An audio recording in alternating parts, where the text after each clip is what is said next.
નમસ્કાર દર્શક મિત્રો, મહામંથનમાં આપ સૌનું સ્વાગત કરું છું। ગુજરાતમાં અત્યારે આયખાની 40 વટાવી ચૂકેલી આખી પેઢી છે કે જેને આપણે પૂછીએ કે તમે કોલેજમાં ભણતા હતા ત્યારે કેટલી ફી હતી।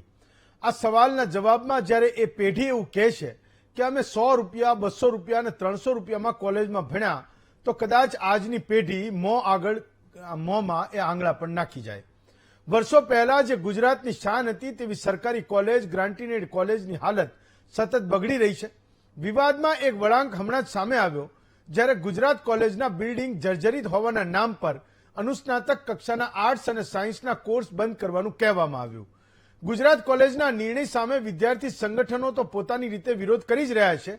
જો કે વાત એ માત્ર ગુજરાત કોલેજની નથી, પરંતુ એકલા અમદાવાદમાં જ 50 વર્ષ જૂની ઘણી ગ્રાન્ટીનેડ કોલેજો છે જેમના તરફથી 1-2 વર્ષ પહેલા પોતાની જ કોલેજ કે પોતાની જ કોલેજમાં ચાલતા કોર્સને બંધ કરવા સામે ચાલીને સરકારને રજૂઆત કરવામાં આવી।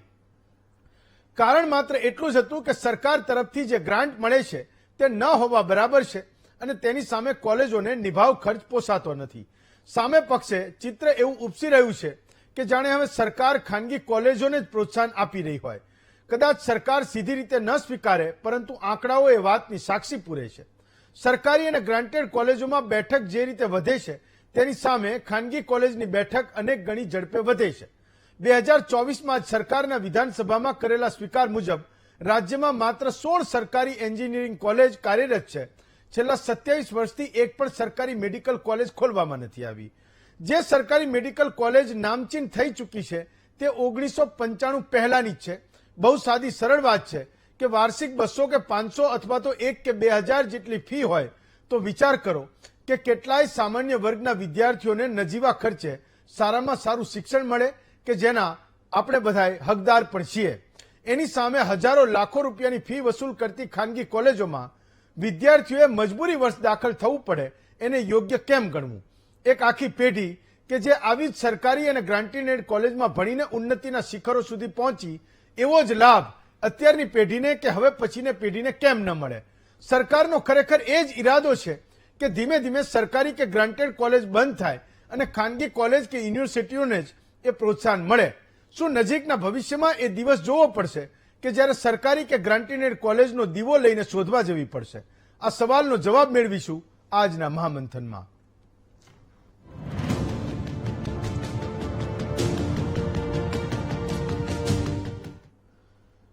તો 2022માં માણાવદરથી કોંગ્રેસના સિમ્બલ પર અરવિંદ લાડાણી એ જીત્યા હતા। એ પછી 2 વર્ષ ચાલ્યું। હમણાં 2024માં જે સત્ર આવ્યું, બજેટ સેશન, એમાં એ અરવિંદ લાડાણીએ એક સવાલ પૂછ્યો હતો।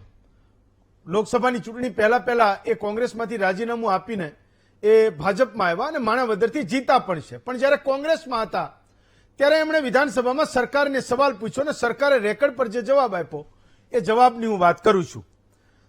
એમણે એ ધારાસભ્યએ સરકારને એવો સવાલ પૂછ્યો હતો કે ગુજરાતમાં અત્યારે કેટલી એન્જિનિયરિંગ કોલેજો એવી છે જે સરકારી છે, જેનું દાન અનુદાન એ સરકાર આપે છે, જેનો નિભાવ ખર્ચ એ સરકાર આપે છે? આ સવાલ હતો, એ કોંગ્રેસના ધારાસભ્યનો સવાલ હતો। સરકારે વિધાનસભામાં એ જવાબ આપ્યો કે ગુજરાતમાં અત્યારે માત્ર 16 એ સરકારી એન્જિનિયરિંગ કોલેજો છે। તમે વિચાર કરો કે 33 જિલ્લાઓ છે અને 8 મહાનગરપાલિકાઓ છે। એ તમામની જગ્યાએ માત્ર 16 સરકારી એન્જિનિયરિંગ કોલેજો આપણા ગુજરાતમાં અત્યારે હયાત છે। તો વિચારવાનું એ છે કે અત્યારે આપણે એમાં નથી પડતા કે ભણાવવાવાળા કેટલા છે અને ભણાવવાવાળા કેટલા નથી, એ ચર્ચા આજે આપણે નથી કરતા। પણ સવાલ આપણે એ કરવાનો છે કે એક એવડો મોટો જિલ્લો છે જ્યાં એક સરકારી એન્જિનિયરિંગ કોલેજ નથી, તો એવું છે કેમ? એ સ્થિતિ એ આપણા ગુજરાતમાં ધીમે ધીમે બની કેમ? એ કેટલા જિલ્લાઓમાં નથી, એ જિલ્લાઓના નામ વાંચું છું। અમરેલી, બોટાદ, દેવભૂમિ દ્વારકા, ગીર સોમનાથ, જામનગર, પોરબંદર, સાબરકાંઠા, જુનાગઢ, સુરેન્દ્રનગર, વડોદરા, છોટાઉદેપુર, આણંદ, ખેડા, મહીસાગર, મહેસાણા, નર્મદા, ડાંગ, નવસારી અને તાપી આ એવા જિલ્લાઓ છે જ્યાં એક પણ સરકારી એ એન્જિનિયરિંગ કોલેજ નથી। જ્યારે આજે દુનિયામાં એન્જિનિયરિંગનો એ ડંકો વાગી રહ્યો છે। ગુજરાતના વિદ્યાર્થીઓ એ બહાર પણ ભણવા જઈ રહ્યા છે અને એ મા બાપ એવા પ્રયત્નો કરે છે કે એનો દીકરો એ ડોક્ટર બને કે એન્જિનિયર બને। એ આજે પણ એ હજુ પણ પ્રસ્તુત છે। તો ગુજરાતના 33માંથી 19 જિલ્લાઓ એવા છે કે જ્યાં સરકારી એ એન્જિનિયરિંગ કોલેજ નથી. એમાં એ જિલ્લાઓ પણ આવે છે જ્યાં ડાંગ ગણો, એ તાપી ગણો, એ છોટાઉદેપુર ગણો, નવસારી ગણો, જ્યાં મહત્તમ આદિવાસી વસ્તી છે. વિચારવાનું એ છે કે આ જિલ્લાઓમાંથી એ એક આદિવાસી મા બાપનું સંતાન એ જ્યારે સરકારી એન્જિનિયરિંગ કોલેજ નથી અને એ મજબૂરીવશ ખાનગી એન્જિનિયરિંગ કોલેજમાં એ પ્રવેશ લેવા જાય છે તો એના મા બાપની શું હાલત થતી હશે, એ વિદ્યાર્થીના મનમાં શું સવાલો હશે ને એ શું મુશ્કેલીઓ એનો પરિવાર વેઠતો હશે, એની ચર્ચા હું માનું છું કે આજે આપણે કરવાની છે. અમરેલી કે મહીસાગરમાં એ ટૂંકી ખેતી હોય, ઓછી આવક હોય તો એ પરિવારો, એ મધ્યમ વર્ગના પરિવારોની પણ એ જ્યારે ખાનગી કોલેજમાં એનું સંતાન પ્રવેશ લેવા જતું હશે તો એ મા બાપ અને સંતાનોની શું હાલત થતી હશે, હું માનું છું કે આજે ચર્ચા આપણે એની આજુબાજુ પણ કરવાની છે. તમે અમદાવાદ, રાજકોટ, વડોદરા, સુરતની વાત કરો, આ 16માંથી કદાચ 8 કોલેજો એ જિલ્લાઓમાં છે, એ મોટા શહેરોમાં છે. જે કોલેજો, જે સરકારી કોલેજો જેને ગ્રાન્ટ એ સરકાર આપતી હતી, એ સરકારી કોલેજોને ચલાવવામાં આજે એના સંચાલકોને કોઈ રસ નથી.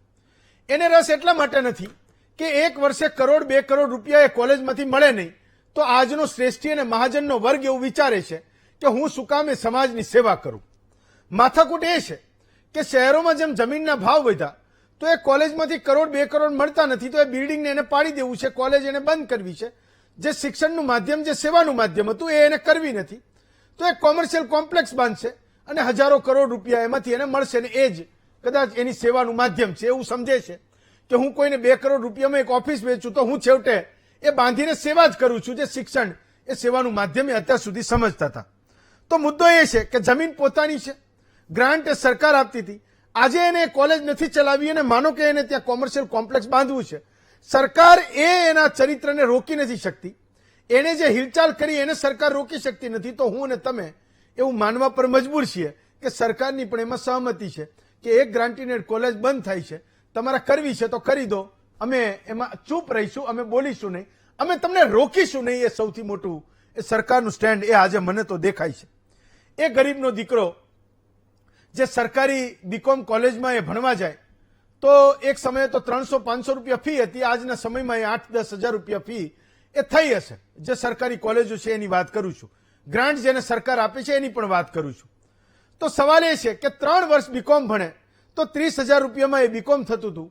માનો કે એ સરકારી કોલેજ કે ગ્રાન્ટીનેડ કોલેજ બંધ થઈ તો એને મજબૂરીવશ એક વર્ષમાં 3 લાખ રૂપિયા જે લોકો બીકોમ માટે ભણાવે છે, 3 વર્ષના એને 9 લાખ રૂપિયા ખર્ચીને એ મજબૂરીવશ એને ખાનગી કોલેજમાં એડમિશન લેવું પડશે.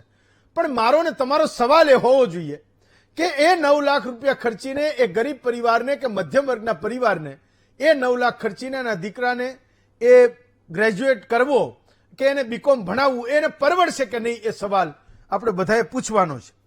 તો એક સ્થિતિ એ પણ બની છે કે સમાજના શ્રેષ્ઠીઓ હતા જેણે સમાજના વિકાસ માટે ખૂબ મોટું યોગદાન આપ્યું હતું. એ એવું ઈચ્છતા હતા કે મારી કમાણીનો મોટા ભાગનો હિસ્સો એ શિક્ષણ માટે જવો જોઈએ ને જ્યારે શિક્ષણ માટે જાય તો એ સમાજના ઉત્થાન માટે જાય.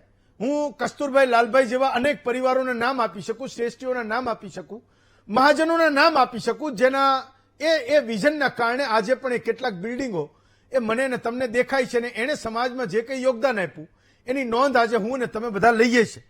માનો કે ગુજરાત યુનિવર્સિટી જ્યાં ઊભી છે એ કસ્તુરભાઈ, લાલભાઈ જેવા મહાજનોએ, મિલોના માલિકોએ પોતાની મિલો તો ચલાવી પણ એમાંથી જે નફો થતો હતો એની મોટા ભાગની રકમ એ શિક્ષણ માટે દાનમાં આપી હતી.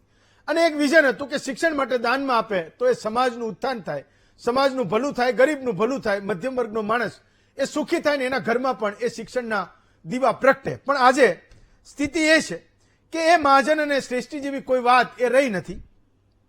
જ્યારે સરકાર પણ પોતે શિક્ષણને સેવાનું માધ્યમ નથી સમજતી એવા સમયે આ શ્રેષ્ઠીઓ અને મહાજનોના પરિવારો પણ એ જે સરકારી કોલેજો હતી, સરકારી જ્ઞાનના દીવા બાળતી એ કોલેજો હતી, એ મહાવિદ્યાલયો હતા, એ યુનિવર્સિટીઝ હતી, એ આજે ધીમે ધીમે ખાનગી યુનિવર્સિટીમાં પરિવર્તિત કરી રહ્યા છે. તો એમને પણ એ મોટો નફો એમાંથી દેખાઈ રહ્યો છે. જ્યારે સરકાર એ પોતે જવાબદારી લેવા તૈયાર નથી, એ સેવાનું માધ્યમ સમજતી નથી, તો આજે 5, 6, 10 પેઢી પહેલા એના વડવાઓ જે કંઈ કરી ગયા એ આ પેઢી કેમ નિભાવે એ પણ આજ મારીને તમારી સામે એ સૌથી મોટી ચેલેન્જ છે. જ્યારે સરકાર પણ ન માને, સમાજનો શ્રેષ્ઠી વર્ગ પણ ન માને ત્યારે લોકો એ જશે ક્યાં ને શિક્ષણનું થશે શું, એ સવાલ આજે સૌથી મોટો છે. હું આજે તમને ઉદાહરણ સાથે કહી શકું કે મારું પ્રાથમિક શિક્ષણ એ સરકારી શાળાઓમાં થયું, મારું ગ્રેજ્યુએશન અને પોસ્ટ ગ્રેજ્યુએશન અમદાવાદમાં એ સરકારી કોલેજોમાં થયું.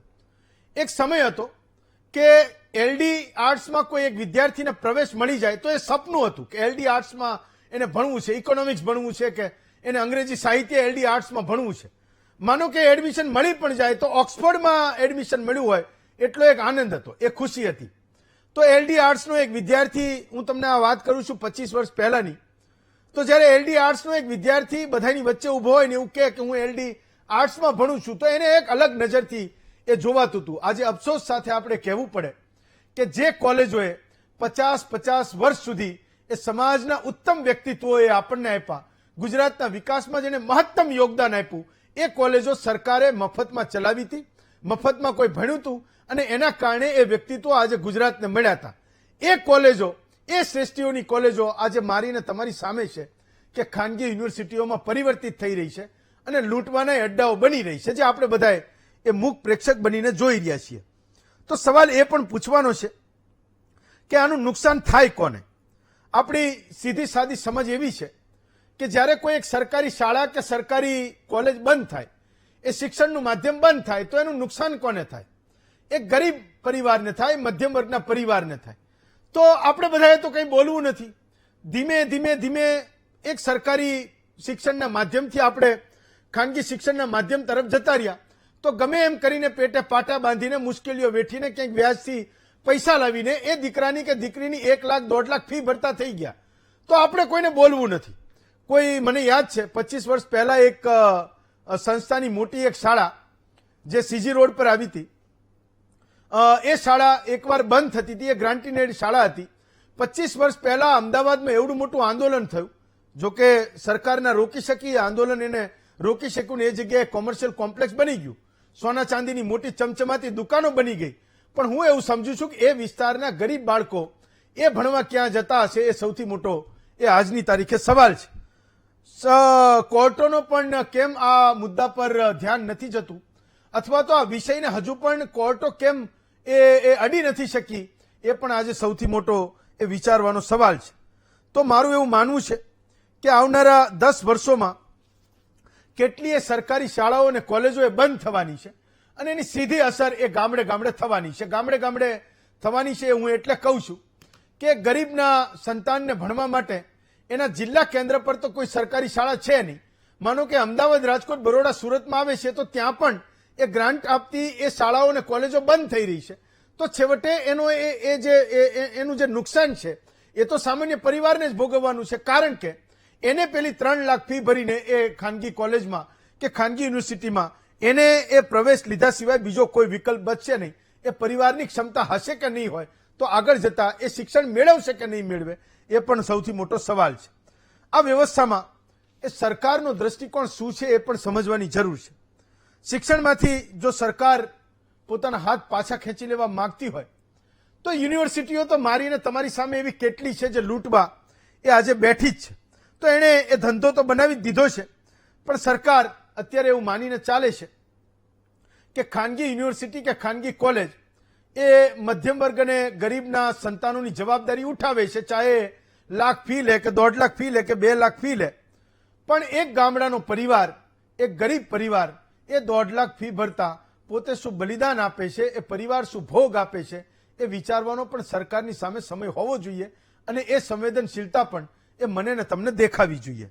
તો સવાલ એ છે કે આજે ખાનગી યુનિવર્સિટીમાં 2 રૂમ રસોડાના ફ્લેટમાં જેમ કોઈ ઘર ચાલતું હોય એવી જગ્યાએ એ યુનિવર્સિટીઓ ચાલે છે, ધમધમે છે.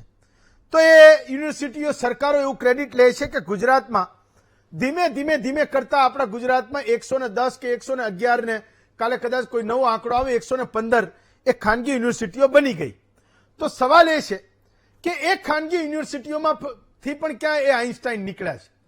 જે ખાનગી યુનિવર્સિટીના ભોગે એ આજે દાખલા તરીકે MS યુનિવર્સિટી હોય કે ગુજરાત યુનિવર્સિટી હોય કે પાટણની હેમચંદ્રાચાર્ય યુનિવર્સિટી હોય, એના ભોગે જો ખાનગી યુનિવર્સિટીનો એ નંબર પણ વધે છે તો એ ક્રેડિટનો એ સવાલ છે કે ડિસક્રેડિટનો, એ પણ વિચારવાનો સમય છે.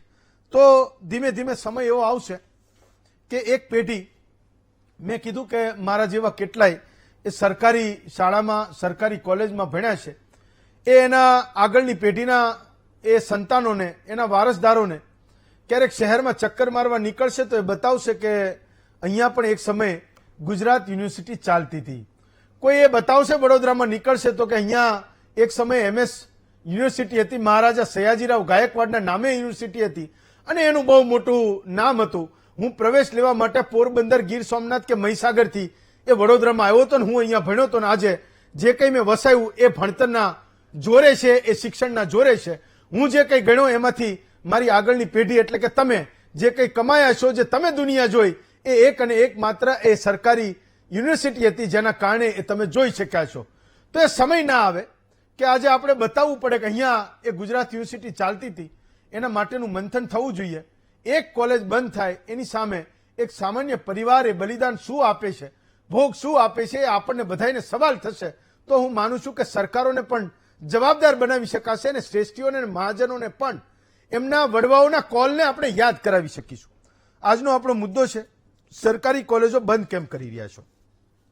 આપણી સાથે 4 વક્તાઓ છે. ડોક્ટર પરિમલ ત્રિવેદી છે, ભાજપના નેતા છે. ડોક્ટર નિદત બારોટ છે, કોંગ્રેસના નેતા છે. મીત ભાવસાર છે, રાષ્ટ્રીય કારોબારીના સભ્ય છે ABVPના, અને સંજય સોલંકી છે, પોતે NSUIના રાષ્ટ્રીય સચિવ છે. તો સૌથી પહેલા બારોટ સાહેબ તમારાથી શરૂઆત કરું છું કે હું એ સમજતો નથી કે આજે એક સરકારી કોલેજ બંધ થાય છે. આજે હું ગુજરાત કોલેજના એ ઉદાહરણ ઉપરથી કહું છું.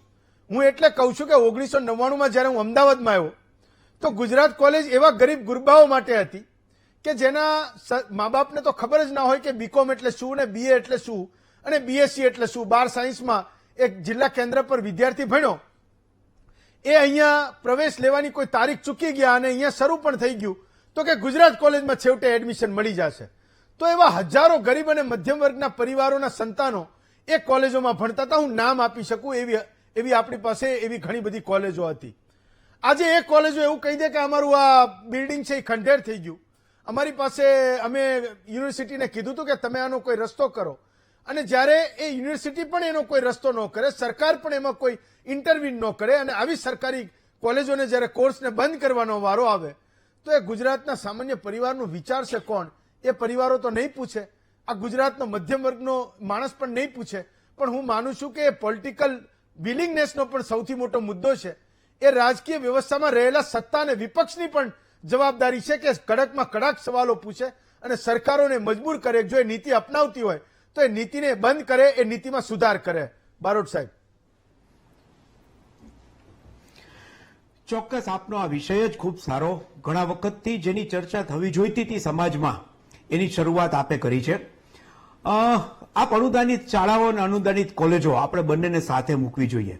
દેશની આઝાદી પછી જ્યારે એવી વાત આવી કે શિક્ષણનું સ્તર સુધારવા માટે જુદી જુદી પંચોની રચના કરી કોંગ્રેસ સરકારે.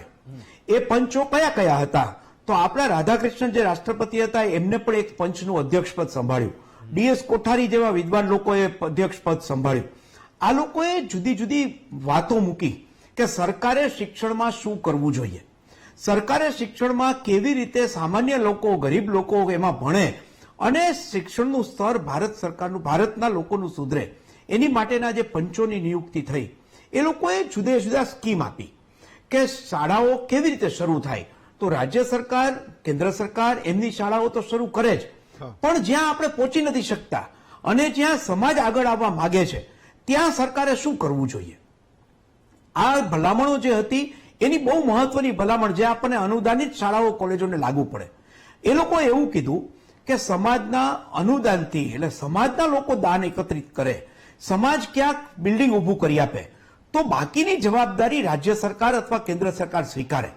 સમાજના લોકોએ દાન આપ્યા, વિશાળ સંકુલો ઊભા થયા અને એ સંકુલની અંદર જે શિક્ષકો અથવા અધ્યાપકો આવ્યા એનો પગાર, એની ગ્રાન્ટ, આ બિલ્ડિંગો ઊભા રહી ટકી શકે એનું અનુદાન એ સરકારોએ આપ્યું.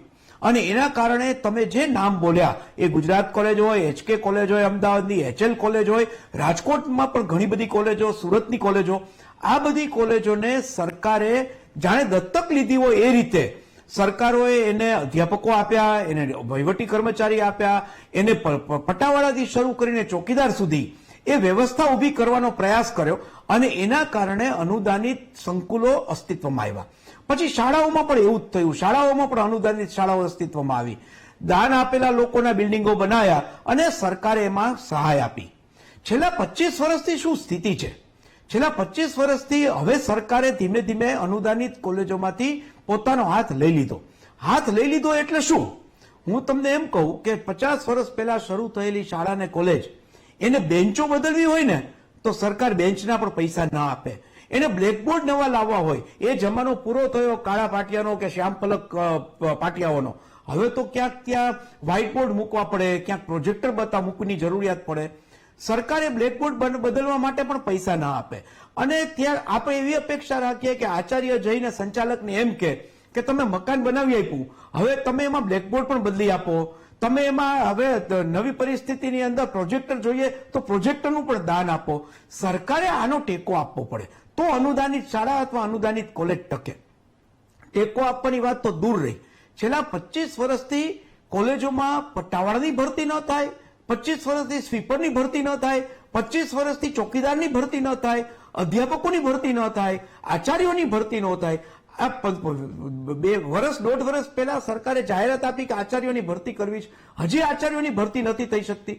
આપણે વ્યવસ્થા એવી ઊભી કરીએ છીએ કે સંચાલક કંટાળી જાય, મેનેજમેન્ટ છે એને કંટાળો આવે. મેનેજમેન્ટ શું સહાય કરે? મેનેજમેન્ટ નાનું મોટું વિદ્યાર્થીઓના અભ્યાસમાં સહાય કરે. આપણે એવી અપેક્ષા રાખીએ સંચાલકો પાસે કે તમે ચોકીદારનો પગાર આપો, અમારે કોલેજ ચલાવી છે. આપણે એવી અપેક્ષા રાખીએ તમે સ્વીપરનો પગાર આપો, અમારે કોલેજ ચલાવી છે. આપણે એવી અપેક્ષા રાખીએ કે અમારું લાઇટ બિલ પણ સંચાલક મેનેજમેન્ટ જે દાન આપેલું છે એ લોકો ભરે. સરકાર કોલેજોને કોઈ સંજોગોમાં લાઇટ બિલ નથી આપતી. સરકાર નિભાવ ગ્રાન્ટના નામે અરે ટેક્સ નથી આપતી કોર્પોરેશન મહાનગરપાલિકાઓનો. એ ટેક્સ પણ દાનથી ભેગો કરવો પડે. આવી પરિસ્થિતિ આપણે સામેથી સરકારે ઊભી કરી છે. માટે અનુદાનિત કોલેજના સંચાલકો ધીમે ધીમે એમનો હાથ પણ ખસેડવા લાગ્યા. રાજ્ય સરકારે નવા અભ્યાસક્રમો આપવાના હોય જે સમાજની જરૂરિયાત હોય. સેલ્ફ ફાઇનાન્સમાં શું કરવા જાય?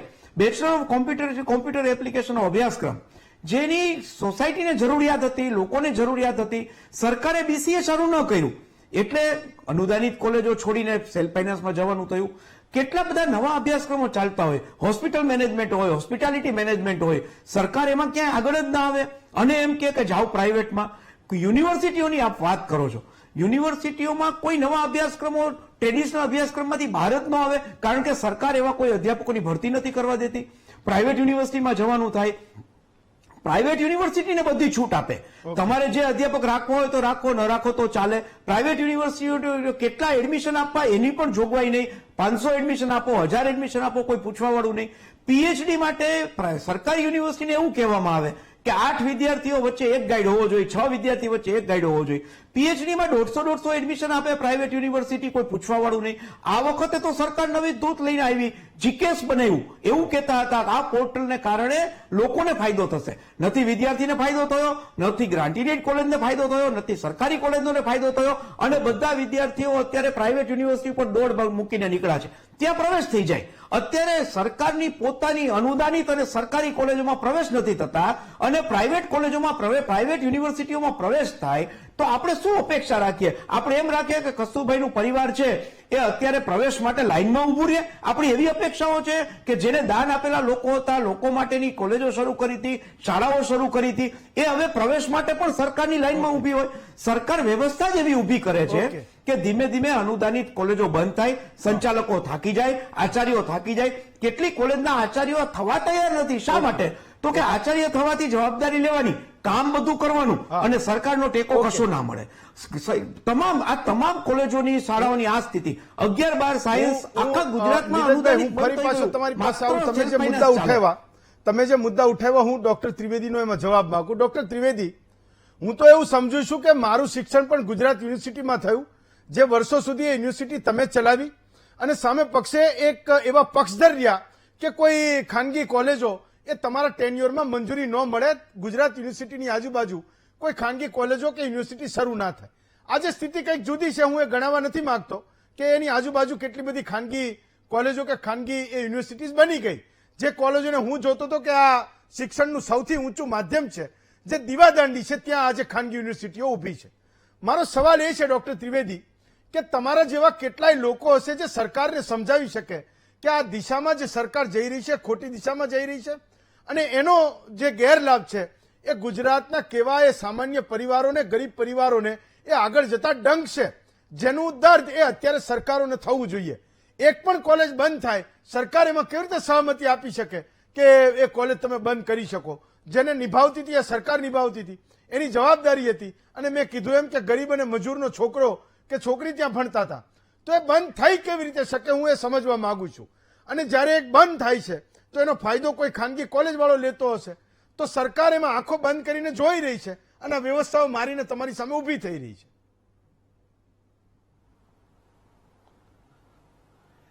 હેમંતભાઈ, આપને, આપના પેનલના સભ્યોને અને દર્શકોને મારા નમસ્કાર. સૌથી પહેલા હું આપને ખૂબ અભિનંદન આપું છું કે શિક્ષણના આ મૂલ્યને તમે ખૂબ સારી રીતે લોકો સમક્ષ મૂકી શક્યા છો અને એની ગર્ભમાં અને પ્રશ્નના મૂળમાં પણ તમે ગયા છો. એક શિક્ષણનો જીવ હોય તો જ કરી શકે એવું મારું માનવું છે. તમારી ચિંતા વ્યાજબી છે ને તમે તમારી રિમાર્કમાં કહ્યું, હા, મેં મારા લગભગ 8 વર્ષથી વધારે જે મેં કાર્યકાળ મારો હતો એમાં તમે જોયું હશે કે મેં ધારો કે સાયન્સ સ્ટ્રીમમાં મેં કોઈ ખાનગીકરણને જગ્યા નહોતી આપી, ઘણું દબાણ હતું છતાં નહોતી આપી. એવી જ રીતે 5 એકર જગ્યાનો નિયમ જે યુજીસીનો હતો એનું મેં પાલન કરવાનો પ્રયત્ન કર્યો કે એ સિવાય કોઈ લેભાગુઓ આવીને ખોટી કોલેજો લઈને એનો મિસયુઝ ના કરે. એ સાથે તમે જોયું હશે કે forensic science, human genetics, sport management, coastal management, logistic management, IT infrastructure management, animation, clinical research, climate change જેવા 100 થી વધારે કોર્સ બી મૂક્યા છે. નિતેશભાઈએ વાત કરી એ પ્રમાણે મતલબ કે સરકાર આવા કોર્સને પ્રાધાન્ય આપે છે. આજે જે સમાજમાં, સમગ્ર ભારતમાં જે આ ખાનગીકરણ થઈ રહ્યું છે એમાં હું પણ આપના માધ્યમથી સૌને વિનંતી કરીશ કે જે લોકો વર્ષોથી શિક્ષણનો ભેખ ધરીને જેમના વડવાઓએ એક વટવૃક્ષ બનાવીને જે ગ્રાન્ટીનેડ સ્કૂલો અને કોલેજો બનાવીને લોકોને શિક્ષણનો વ્યાપ આપ્યો અને સમાજમાં એક જગ્યા ઊભી કરી, એને મને લાગે છે ચાલુ રાખવાનો સમય આવી ગયો છે. એને એ દીવા દાંડીને જીવતી રાખવાનો સમય આવી ગયો છે. એટલે હું પણ આપણા માધ્યમથી સરકારને પણ વિનંતી કરીશ કે આવી કોલેજોને કોઈ પણ હિસાબે આપણે બંધ ન થવા દઈએ અને એને સમાજ વચ્ચે ઊભી રાખીએ, જે એક પ્રકારની દીવાદાંડીની જેમ આપણું કામ કરી રહી છે. સાથે સાથે સરકારે આપણે જોયું હશે કે ઘણી યુનિવર્સિટીઓ એવી પણ બનાવી છે, જેમ કે ગુરુ ગોવિંદસિંહ યુનિવર્સિટી છે, નરસિંહ મહેતા યુનિવર્સિટી છે, આપણી પાસે ટીચર્સ યુનિવર્સિટી છે, કે જે યુનિવર્સિટીઓ સરકારે બનાવેલી છે, જેમાં સરકારનું એક યોગદાન છે. અને એને લીધે સરકારે હવે જોયું હશે કે એમાં નવા અભ્યાસક્રમો પણ શરૂ કરવાનો પ્રયત્ન કર્યો છે.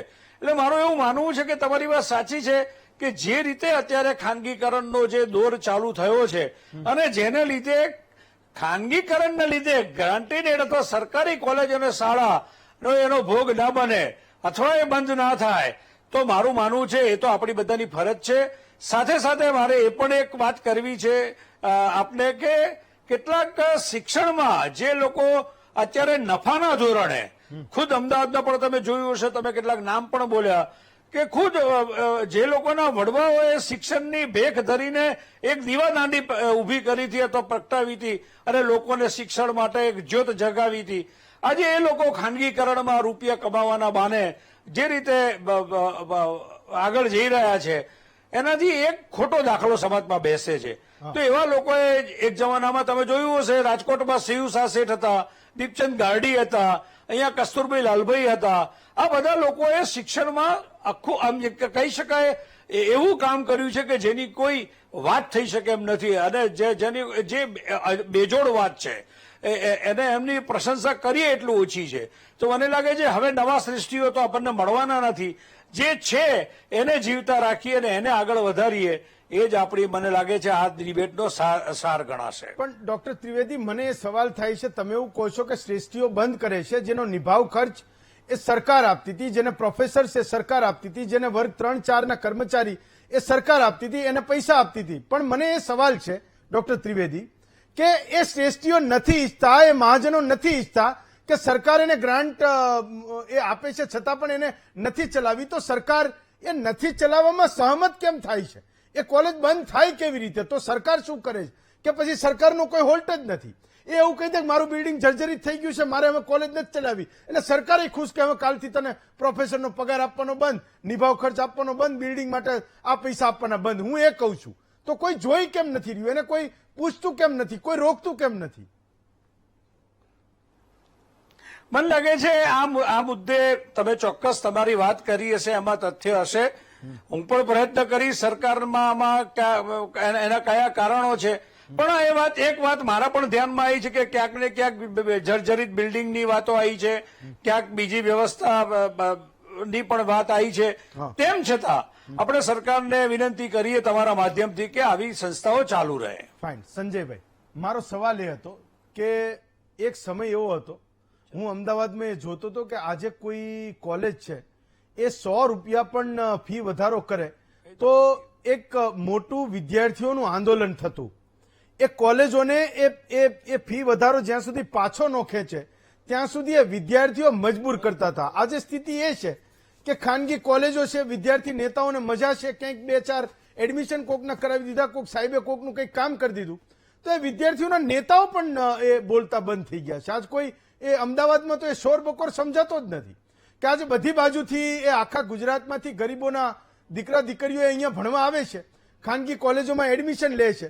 એક બાજુ એ મોટી સરકારી કોલેજો બંધ થાય તો કોઈને પૂછનારું નથી, કોઈ એક ઝંડો ઝાલવા તૈયાર નથી. હું એ સમજવા માંગુ છું કે ધીમે કરતા એ વિદ્યાર્થી સંગઠનોની પણ શું હાલત થઈ કે આજે કોઈને બોલવું નથી કે પછી સરકાર એ ટીંગાટોળી કરીને પેલી જાળીવાળી વાનમાં નાખીને એ ડિટેન કરી નાખે, કેસ કરી નાખે. આજે એના એ વિદ્યાર્થી નેતાઓને એનો ડર લાગે છે. જી ચોક્કસ, આપ ખૂબ સારો આજે મુદ્દો ઉઠાવ્યો છે. આપને કદાચ ખબર હશે કે જીએલએસ જે યુનિવર્સિટી થઈ એ વખતની અંદર ત્યાં એલએનસી મહેતા આર્ટ્સ કોલેજ ચાલતી હતી, જેનું આંદોલન કરી અને એ કોલેજને અમે આર્ટ્સ કોલેજ બંધ ના થવા દીધી અને જયારે એમનું બીજું કોલેજ છે સિટી સિયુસા કેમ્પસ, ત્યાં એ કોલેજને ટ્રાન્સફર કરવી પડી. એનએચયુઆઈએ અમે લોકો જયારે હું પણ વિદ્યાર્થી હતો એ કોલેજનો, ત્યારે અમે એનએચયુઆઈ વતી આંદોલન કર્યા હતા. પછી આપને ખબર હોય કે એચએ કોલેજ માટે અમે સતત 3 વર્ષ માટે લડ્યા. એચએ કોલેજ એ સેલ્ફ ફાઇનાન્સ ની અંદર જીએલએસ યુનિવર્સિટીમાં એનો સમાવેશ કરવા માંગતા હતા અને એચએ ગ્રાન્ટીનેટ બંધ કરવા માંગતા હતા. આજે જયારે આપણે એચએ કોલેજની વાત કરીએ ત્યારે ગ્રાન્ટીનેટ કોલેજની અંદર ગુજરાત યુનિવર્સિટીમાં નંબર 1 ઉપર આવતી હોય તો એ એચએ કોલેજ છે. તેને અમે લોકોએ એનએચયુઆઈ વતી વિદ્યાર્થી સંગઠનોએ આંદોલન કરી અને તે કોલેજને બંધ ત્યાં ના થવા દીધી અને ત્યાં ગ્રાન્ટીનેટની અંદર એ કોલેજ શરૂ રાખી. બીજી આપને વાત કરું કે સાબરમતી કોલેજની અંદર તો આપે પણ આપ મીડિયાએ પણ જવાબદાર મીડિયા તરીકે વિઝ્યુઅલ બતાવ્યા છે, ડિબેટો કરી છે. સાબરમતી કોલેજની અંદર પણ અમે 2 દિવસ ઉપર ભૂખ હડતાલ ઉપર બેઠા, અમે રોજે રોજ ત્યાં આંદોલનો કર્યા, સતત 3 વર્ષ સુધી આંદોલન કર્યા. તેમ છતાં પણ આ સરકાર ત્યાં સ્ટાફ આપવા માટે તૈયાર નથી. સાહેબ તમે વાત કરો, ત્યાંના પ્રોફેસર એ પટાવાળાનું કામ કરતા હતા એ કોલેજની અંદર, માત્ર 2 પ્રોફેસર. કેવી રીતે? આ સરકારની દાનત જ નથી કે ગ્રાન્ટીનેડ ગવર્મેન્ટ કોલેજો ચાલે. જયારે પીટી ઠક્કર કોલેજની વાત કરીએ તો એક સમય હતો કે જયારે મારા ફાધર પણ એ કોલેજમાં અભ્યાસ કરતા હતા, જયારે પીટી ઠક્કર કોલેજની અંદર એડમિશન લેવા માટે ધારાસભ્યો મંત્રીઓ ભલામણો કરતા હતા, તેની જગ્યાએ આજે પીટી ઠક્કર કોલેજ બંધ કરી. કેમ કે ત્યાં રિવરફ્રન્ટ આવ્યો, બ્રિજ આવી ગયો, ત્યાં ડેવલપમેન્ટ થયું. ત્યાંથી ત્યાંના ટ્રસ્ટીઓને એવું લાગ્યું કે કોલેજના ધંધામાં તો અહીંયા કશું નથી લેવાતું. અત્યારે એમણે કોલેજ બંધ કરી અને ત્યાં એ જમીન વેચવા કાઢી છે અને ત્યારે રેસિડેન્શિયલ અથવા કોમર્શિયલ કોઈ પ્રોજેક્ટ તૈયાર થશે. આ કામ સરકાર કરી રહી છે. સરકાર એવું કેમ નથી કહેતી કે તમે લોકો કેમ કોલેજ બંધ કરવા માંગો છો? આ જે ગવર્મેન્ટ અને ગ્રાન્ટીનેટ કોલેજની અંદર વિદ્યાર્થીઓ કેમ નથી મળતા એ તરફ સરકાર કેમ નથી વિચારતી? જયારે અમે કહીએ છીએ કે ત્યાં સ્ટાફ પ્રોવાઈડ કરો, જયારે ટેટ ટાટના જે નેટ સ્લેટ ક્લિયર થયેલા, પીએચડી થયેલા જયારે વિદ્યાર્થીઓ જયારે ગાંધીનગરમાં આંદોલન કરવા આવે છે ત્યારે સરકાર એમને સાંભળતી નથી, ભરતી કરતી નથી. વર્ગ 4 ની છેલ્લા 20 વર્ષથી ભરતી નથી થઈ. હમણાં ગુજરાત યુનિવર્સિટીની વાત કરીએ, સાહેબ આપને પણ ખબર હશે કે 1.5 વર્ષ પહેલા ત્યાં સરકારે એનઓસી આપી, પરંતુ સરકારની દાનત નથી, માત્ર ને માત્ર દેખાડો કરવા માટે ચૂંટણીનો સમય હતો એટલે એનઓસી આપી દીધી કે તમે ભરતી કરી દો.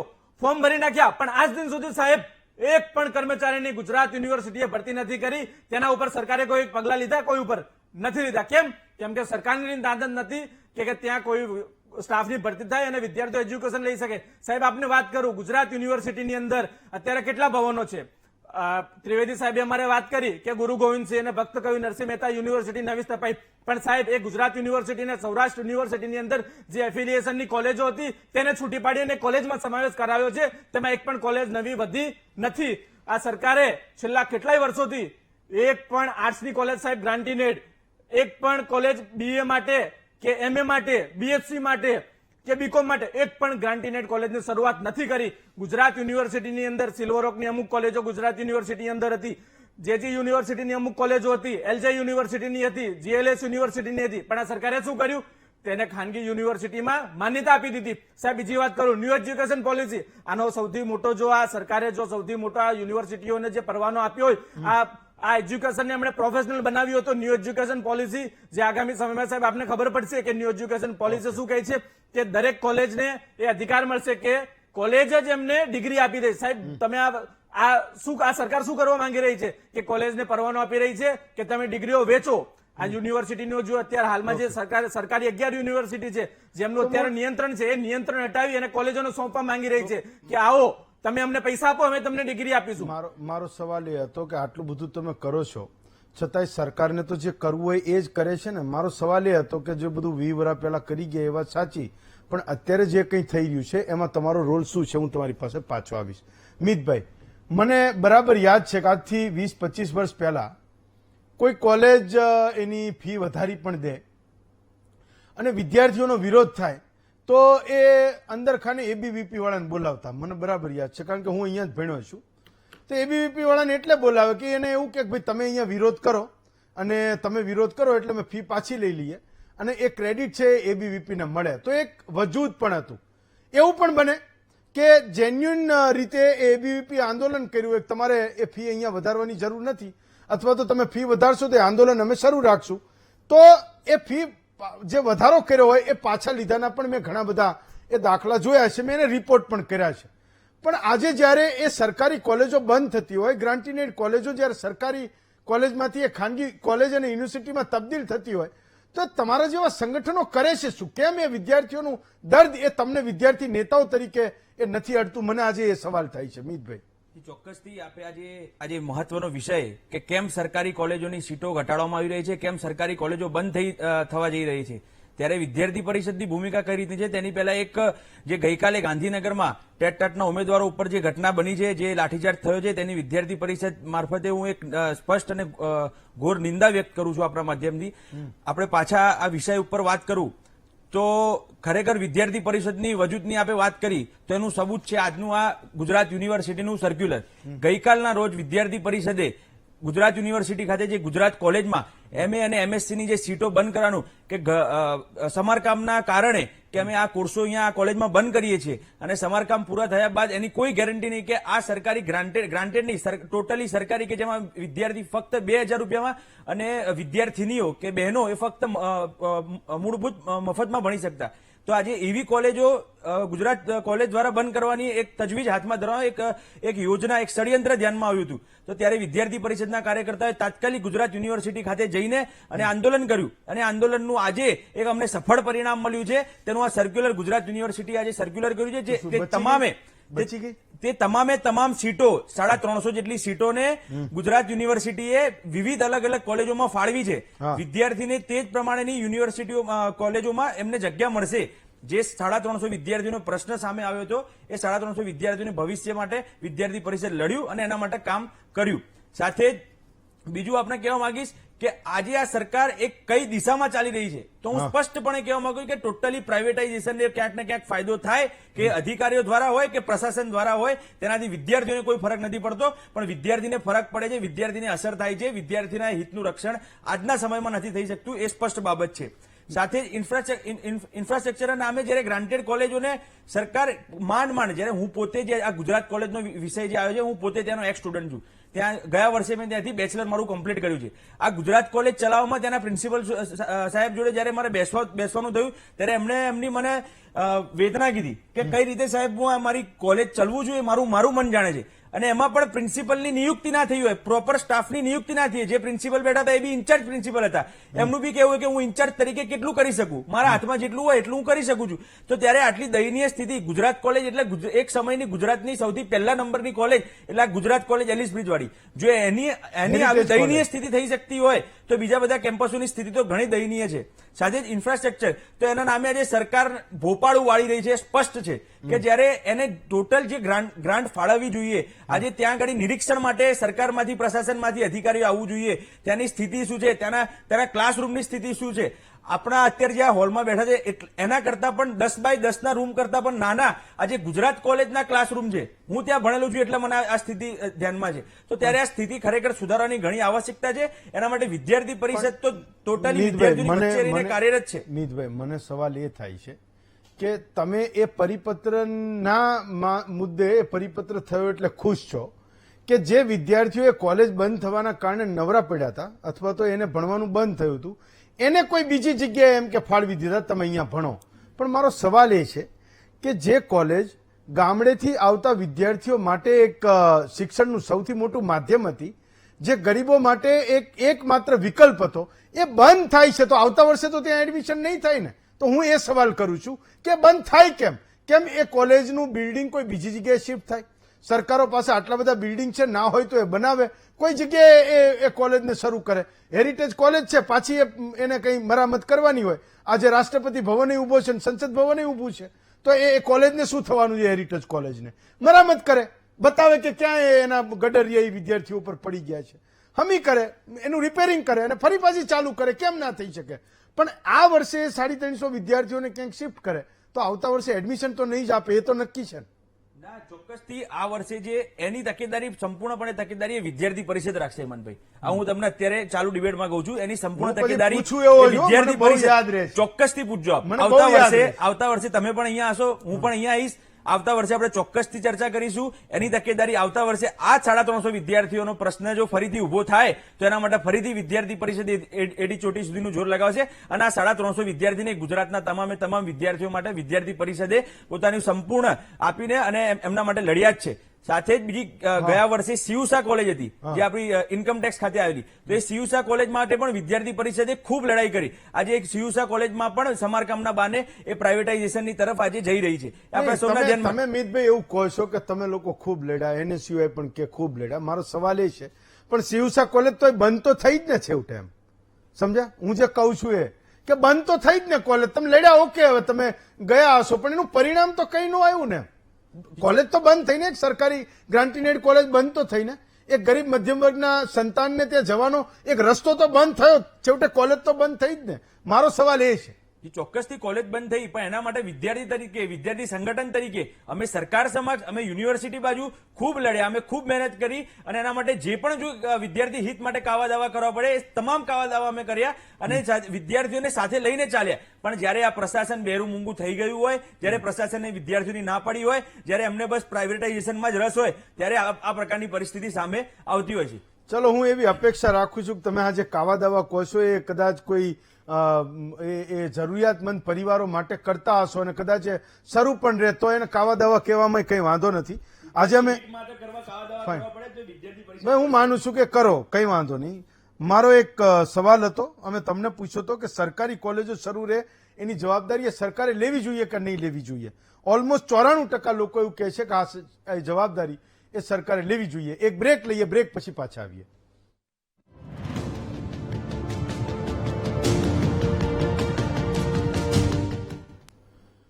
નિતેશભાઈ, એક સવાલ એ પણ હતો કે એક સમયના નેતાઓ એ પોતે વિઝનરી હતા અને મેં કીધું એમ કે વ્યવસાય ગમે તે કરે પણ શિક્ષણ માટે એક દીવો પ્રગટાવવો એના જિલ્લામાં, તાલુકામાં, ગામમાં એક નક્કી હતું. આજે હું અને તમે એવા હજારો ઉદાહરણ એ જોઈ શકીએ છીએ. તો લોકોને એક નેતાઓ પ્રત્યે પણ એ અપેક્ષા હતી કે સમાજનું આ અંગ એ સમય જતા નહીં બદલાય, પણ શિક્ષણના મામલાઓમાં નેતા પણ સંપૂર્ણ બદલાઈ ગયા. આજે એ પણ એ સરકારી છોડ, ગ્રાન્ટેડ છોડ અને એ પણ કોઈ નફો રળતી એક યુનિવર્સિટી બનાવે, કોલેજ બનાવે, અવનવા કોર્સ ચાલુ કરે, એ ધંધામાં પડી ગયા છે. સૌથી મોટી હાટડીઓ એ નેતાઓની બની. તો લોકો પાસે એ અપેક્ષા જે હતી એ પણ હવે ખૂટી ગઈ છે કે આમાં કંઈક સુધાર થઈ શકે અથવા તો કંઈક વસ્તુ બદલાઈ શકે. નિદતભાઈ, ચોક્કસ આપે જે વાત કરી, આપણે અત્યાર સુધી બધા મિત્રોએ જે વાત કરી એની સાથે હું સૂર પુરાવું. શા માટે સેલ્ફ ફાઇનાન્સનું અસ્તિત્વ આવ્યું છે? હું આપને કહું કે ભૂકંપમાં આખા ગુજરાતમાં જ્યારે અનુદાનિત કોલેજોમાં નાનું મોટું નુકસાન થયું ત્યારે સરકારે સર્વે કરાયું કે આ કોલેજોને અંદર શું નુકસાન થયું છે અને શું વળતર આપી શકાય. તમને જાણીને આશ્ચર્ય થશે, સર્વે કરવાના પૈસા ચૂકવાઈ ગયા, એક પણ કોલેજને એક પણ રૂપિયો મળ્યો નથી. ભૂકંપ પછી કોઈ કોલેજને સરકારે મદદ કરી નહીં. બીજું, આપને ખબર છે કે એક કોલેજના વિદ્યાર્થીઓને, કોલેજ સંચાલકને આ લોકો નિભાવ ગ્રાન્ટ કેટલી આપે છે? 60 રૂપિયા પ્રતિ વર્ષ આ વિદ્યાર્થી દીઠ અપાય, અને એ પણ છેલ્લા 8 વર્ષથી નથી અપાણી. બધી કોલેજ 15 લાખથી 25 લાખ સરકાર પાસે માગે છે અને સરકાર પૈસા નથી ચૂકવતી. આપણે વાત કરી કે શા માટે સેલ્ફ ફાઇનાન્સ કોલેજો થઈ. સરકારે જે સ્પર્ધામાં રહેવું જોઈએ, સમાજની જે જરૂરિયાત છે એ અભ્યાસક્રમ, એ વ્યવસ્થા. આજે અનુદાનિત કોલેજમાં તમે એવી અપેક્ષા રાખો કે 100-150 કોમ્પ્યુટરની લેબ તૈયાર થાય અને કોઈ પૈસો સરકાર આપે નહીં, ન કમ્પ્યુટરનો, ન લેબનો, ન લાઇબ્રેરીનો, ન લાઇટનો, અને પછી તમે એમ કહો કે બીજા કોઈ કોલેજ કરે પણ નહીં, કારણ કે સરકાર અનુદાનિતને નથી આપતી તો પ્રાઇવેટ વાળા પણ કોઈ ન કરે. આજના માર્કેટમાં એવું શક્ય થવાનું નથી.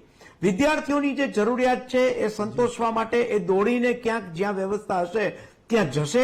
આપણે જોઈએ છીએ બાળકો યુક્રેન સુધી ભણવા જાય છે, આપણે જોઈએ છીએ બાળકો મોરેશિયસ સુધી ભણવા જાય છે. શા માટે? સરકાર અહીંયા વ્યવસ્થા પૂરી નથી પાડતી. એટલે કયો મા બાપ એમ કહેશે કે હું 2 લાખ રૂપિયાની ફીમાં વિદ્યાર્થીને ભણાવીશ પણ સરકારમાં નહીં ભણાવું? એવું એટલા માટે કહે છે કે સરકારે જે સ્પર્ધામાં ટકવું જોઈએ એ સ્પર્ધામાં ટકવાની માનસિકતા નથી. એ માનસિકતા અભ્યાસક્રમની રીતે પણ નથી, ઇન્ફ્રાસ્ટ્રક્ચરની રીતે પણ નથી, અને ડિલે કરવામાં તો આ સરકારની એટલી માસ્તરી.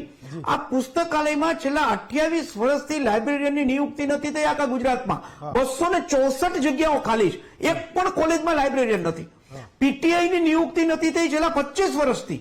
સરકાર એક પણ પીટીઆઈ નથી બનાવતો, મૂકતો, અને પછી સરકાર અપેક્ષા એવી રાખે કે બાળકોનું હોલિસ્ટિક ડેવલપમેન્ટ થાય. કેવી રીતે હોલિસ્ટિક ડેવલપમેન્ટ થાય?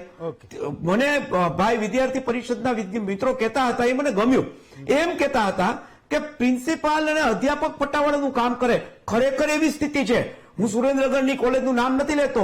એ પ્રિન્સિપાલ એમ કે હું જયારે તાળું મારવા જાઉં ને ત્યારે મારે જવું પડે, ત્યાં ચોકીદાર પણ નથી, પ્યુન પણ નથી, પણ ક્લાર્ક પણ નથી. આ પરિસ્થિતિ ગુજરાતની અંદર અનુદાનિત કોલેજોની સરકારે ઉભી કરી છે. માટે સ્પર્ધામાં સેલ્ફ ફાઇનાન્સ લોકો આવ્યા છે. આપણે પ્રાઇવેટ યુનિવર્સિટીઓને જે રીતે લાલ જાજમ પાથરી એમ કીધું કે તમે આવો અને તમારી પદવીઓ વેચો. ગુજરાત નહીં, તમે, આપણે ગુજરાત પાસે આવડું મોટું આઈબી તંત્ર છે. હું વિનંતી કરું હર્ષ સંઘવીને કે આપ થોડી તપાસ કરાવો કે આ પ્રાઇવેટ યુનિવર્સિટીની અંદર ઘરે બેઠા ડિગ્રીઓ કેવી રીતે અપાય છે, અને આપણે એને કેમ નથી અટકાવી શકતા? આપણે કેમ એમ નથી કહેતા કે અમે આ કોલેજો, આ સંસ્થાઓ ચલાવી નહીં લઈએ? આપણે એવું કહેવાની જરૂરિયાત છે. તો સરકારી અનુદાનિત કોલેજો ટકશે, તો ગરીબના બાળકો સારી કોલેજમાં ભણી શકશે, ભરતીઓ થઈ શકશે, અને સરકારે આની ચિંતા કરવી પડે. ડોક્ટર પરિમલ ત્રિવેદી, ડોક્ટર નિદત બારોટ, મિતભાઈ અને સંજયભાઈ, ચારેય વક્તાઓનો ખૂબ ખૂબ આભાર માનું છું. પણ જતા જતા એ કહું છું કે આજે ગુજરાતમાં ધારાસભ્યોના ચમચમાતા નવા ફ્લેટ બને, મંત્રીઓના બંગલોમાં કરોડો રૂપિયાનું રાચ રચેલું એ નવું બને, કદાચ એ બંગલો પણ વધારે ચમકતા બને, કોઈને વાંધો ના હોઈ શકે. પણ એક સરકારી કોલેજ, એક ગ્રાન્ટીનેડ કોલેજ એ માત્ર એટલા માટે બંધ થાય કે એ જર્જરિત થઈ ગઈ છે, તો સરકારે જવાબદારી લેવી જોઈએ કે મંત્રી અને ધારાસભ્યોના બંગલો અને ફ્લેટ નવા બને, સામે પક્ષે એક સરકારી કોલેજ પણ એ નવી બને, એનું બિલ્ડિંગ નવું બને, અને જ્યાં જરૂરિયાત છે ત્યાં સરકારે મહત્તમ ખર્ચ કરે અને પોતાની સૌથી મોટી જવાબદારી છે એ શિક્ષણની જવાબદારી પણ ઉપાડે. આવતીકાલે વધુ એક નવા વિષય સાથે ફરી મળીશું. આજે રજા આપશો.